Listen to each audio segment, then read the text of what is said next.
तो देखो मैंने क्या बताया, डिस्पेप्सिया के कुछ प्रमुख कारण हैं जो एक नज़र में जल्दी जानते हैं, जल्दी जल्दी, कि जैसे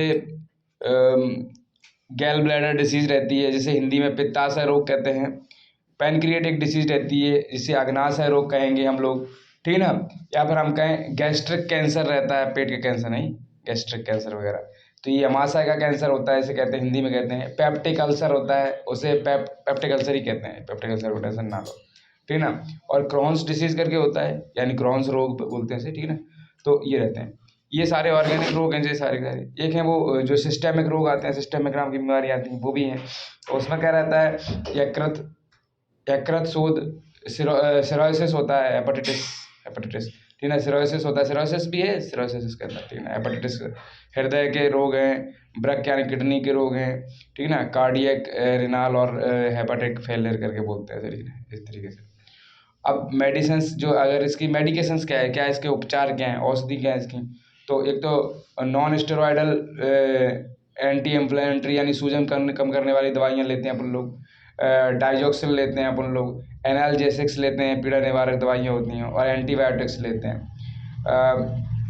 ट्यूबरक्लोसिस में संक्रमण हो जाता है इसमें, थोड़ा सा मियादी बुखार आता है, मियादी बुखार, टाइफाइड जिसे कहते हैं, उसमें ऐसा होता है। अल्कोहल यानी दारू वारू पीना, और गर्भावस्था की अवस्था में, प्रेगनेंसी में भी ऐसी समस्या होती हैं। और बाकी साइकेट्रिक डिसऑर्डर्स भी हैं, अगर मान लो बंदा थोड़ा टेंशन वेंशन में, तो उसमें भी थोड़ा रहता है, जिसमें अपना डिप्रेशन या इलनेस टाइप की स्थिति है, इससे, ठीक है ना, ऐसी स्थिति है। गैल ब्लैडर डिसीज रहती हैं, ठीक है ना, बता दिया मैंने, पित्ताशय रोग। और पैनक्रिएटिक डिसीज रहती हैं, पेप्टिक अल्सर और गैस्ट्रिक अल्सर के बारे में मैंने बोला ही, गैस्ट्रिक कैंसर बोलते हैं, गैस्ट्रिक कैंसर। अब मान लेते हैं सिर्फ कि अभी ना थोड़ा सा विचार करते, इतनी सारी बातें बोली है तो एक नज़र में बताया कि किस किस वजह से ऐसा होता है। अब एक नज़र में अगर देखा, मन हल्की सी बात करें, जो सबसे नॉर्मल छोटी चीज़ को पकड़े वो है टेंशन वाली चीज़। अगर हम लोगों को टेंशन है और मतलब एंग्जाइटी न्यूरोसिस हो गया, मतलब भाई साहब बहुत ज़्यादा चिंता वगैरह की वजह से इस तरीके से स्थिति हो रही, खाना पाचन खराब हो गया, ऐसा होता है कि पाचन वाचन सही नहीं हो पा रहा है स्थिति। तो रोग का कारण जब पता नहीं लग पा रहा है, रोग का कारण जब पता ही नहीं लग पा रहा है, तो रोगी को इससे क्या रहता है कि रोगी क्या रहता है, मानसिक रूप से विक्षिप्त होने लगता है, जो रोग का कारण नहीं पता चल रहा है, ठीक है, ऐसी भी स्थिति रहती है। और हमें हमें ये देखना पड़ता है कि रोग का कारण पता नहीं है लग रहा है एक तो, और उससे, और रोगी की मानसिक स्थिति थोड़ी गंभीर है, तो इसका मतलब इस चीज़ हो सकती है कि ये रोग रोग किसकी वजह से हो गया, टेंशन की वजह से हो रखा है। तो इसका निदान जल्दी से जल्दी आवश्यक होता है। अगर आवश्यक नहीं हो, जब नहीं हो पाया निदान, तो भाई साहब टेंशन स्थिति बहुत बढ़ जाएगी उसके लिए, ऐसा रहता है। कई बार ये घातक रोगों का कारण भी बन जाता है इसी वजह से। तो ये सब चीज़ रहती है, जैसे मान लो पेट में ऐसा भयंकर वाला दर्द होता है, भयंकर भयंकर वाला पेट में दर्द हो रहा है, ठीक है ना। लैट्रिन वैट्रिन करने में बहुत ज़्यादा समस्या हो रही है, ठीक है ना। और इस तरीके रहता है, और पूरे पूरे शरीर में जकड़ाहट टाइप की हो रही है, गले में भी थोड़ा सा दर्द सा हो रहा है, कंठ में, है ना। और मुंह का सूखना, बार बार बार मुंह सूखता है, भूख नहीं लग रही है, खट्टी डकारें आती रहती हैं, पूरे घर घर घर खट्टी डकारें आ रही हैं, ठीक है ना। और खाना अच्छा भी लगना बंद हो गया, देखो ऐसा होता है शुरुआत में, तो मैंने कहा खाना अच्छा नहीं अच्छा, मतलब पाचन हो नहीं पाया, तब भी खाया जा रहा है, इंसान भरे चले जा रहा है, ऐसा हो जाता है कि नहीं स्थिति। फिर खाना अच्छा भी लगना बंद हो जाता है, ठीक है ना, ये रहता है। दुर्बलता लगने लगती है, शरीर में कमजोरी टाइप की लगनी थी, सर में चक्कर आने लगते हैं, ठीक है ना। मुंह में थोड़ा हल्का धुआं जैसा निकलने लगता है, तो गर्माहट सी निकल रही सा लगने लगता है, पसीना बहुत आने लगता है, घबराहट होने लगती है, शरीर में भारीपन होने लगता है, शरीर में भारीपन होने लगता है, आँखों में हल्का सा ऐसा लगता है, धुंधला सा होने लग गया आँख हल्का सा, ठीक है ना। और उल्टी करने की इच्छा होती रहती है ना, उल्टी होती भी है, उल्टी हो भी जाती है, उल्टी करने की इच्छा क्या, उल्टी हो भी जाती है, आलस रहता है शरीर में, ठीक है ना। और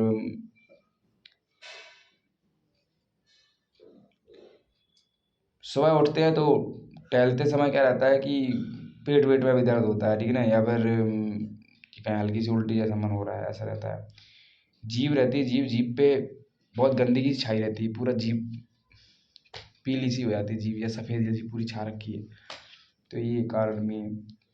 और मुंह में से भयंकर दुर्गंध आती रहती है, बदबू आती रहती है मुंह में से, ये भी स्थिति है। या मुंह में पानी भर आता है, गंदा सा पानी, एकदम से मुंह खराब हो गया, अचानक से पानी आया था मुंह में। और और जैसे ही खाना खाया तो पेट फूलने वाली बीमारी, शिकायत आती है कि हाँ पेट फूल रहा है, मेरा पेट फूल रहा है, ऐसी स्थिति आ जाती है। तो ऐसी टाइप की स्थितियाँ होती हैं।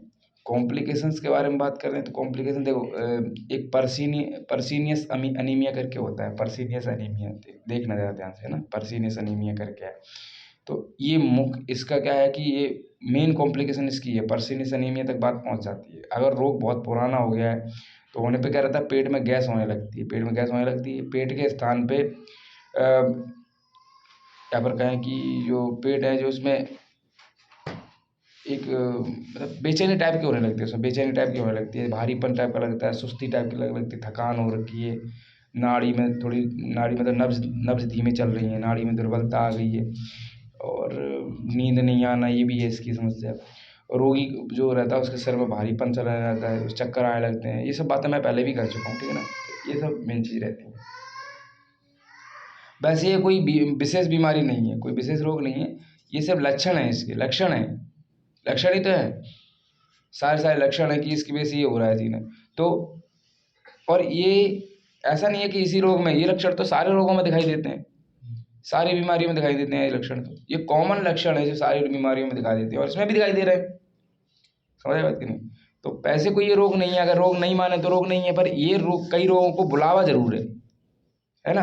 अगर इस तरीके की स्थिति चले तो भाई साहब कई लोगों के लिए बुलावा हो सकता है नहीं, ये चीज़ हो सकती है, ठीक ना। अब अगर जैसे भूख नहीं लगेगी, हम लोगों को भूख नहीं लगेगी तो साथ साथ में हमारी तबीयत गिरती रहेगी, तबीयत गिरती रहेगी। अगर भोजन के बाद पेट फूल रहा है, मितली आ रही है, यानी और सिर दर्द हो रहा है, सिर दर्द हो रहा है, ठीक ना, लेटरिन काली उतर रही है, काला मल हो रहा है, ठीक ना, इस तरीके से। और कभी भी लेटरिन जा रहे हैं, ठीक ना, इरेगुलर हैबिट्स हैं कि एक सुबह जाने का सिस्टम, मान लो एक पर्टिकुलर टाइम पे जाने का सिस्टम है, अब कभी भी जा रहे हैं, इस तरीके। और वजन भी कम होने लगा है, वजन कम होने लगा है, वेट लॉस होते चले जा रहा है, ठीक ना। तो ये इन तरीके से जाना जा सकता है कि भाई साहब ये हो रखा है, ठीक ना। ये पहचानने के तरीके हैं, डिस्पेप्सिया को पहचानने के तरीके हैं। इसे अग्निमांद कहते हैं हिंदी में, अग्निमांद, अग्निमांद को पहचान, अग्निमांद मतलब अग्नि थोड़ी मंद हो गई है, ये चीज़ हो गई है। तो अगर हम वास्तविक कारण जानने हैं रोग के कि रोग भाई साहब है किस कारण से, तो इसके लिए एक्सरे करवाओ, ठीक ना, जानने के लिए, या पेट का अल्ट्रासाउंड करवाओ, अल्ट्रासाउंड करवाना पड़ता है, ठीक ना, एब्डोमेन कैविटी का अल्ट्रासाउंड होता है, ठीक ना, उससे पता चलता है। इसी प्रकार क्या रहता है कि जैसे रक्त है, हमारा खून है, मलमूत्र है, या फिर जो हमाशय जो पदार्थ हैं, यकृत आदि जो है, उनके उनके एग्जामिनेशन करना पड़ेगा, उनका परीक्षण करना पड़ेगा। अब परीक्षण बहुत प्रकार के हैं, एक HB करके होता है, TLC होता है, एक DLC होता है, ESR होता है, ठीक ना, मोनोटेक्स्ट टेस्ट होते हैं, बाइडल तो इतने सारे तरीके से SGPT करके होते हैं, ठीक है, SGOT, T3, T4, T5H, urine routine, ये सारे जो परीक्षण है, एग्जामिनेशन है, ये सारे हम लोगों को मतलब करवाने चाहिए। तो बेसिकली आज हमने बहुत टेक्निकल वाली बातें कर दी। टेक्निकल बातों से सिर्फ देखो, टेक्निकल बातें सिर्फ जानने का उद्देश्य मात्र ये है कि हम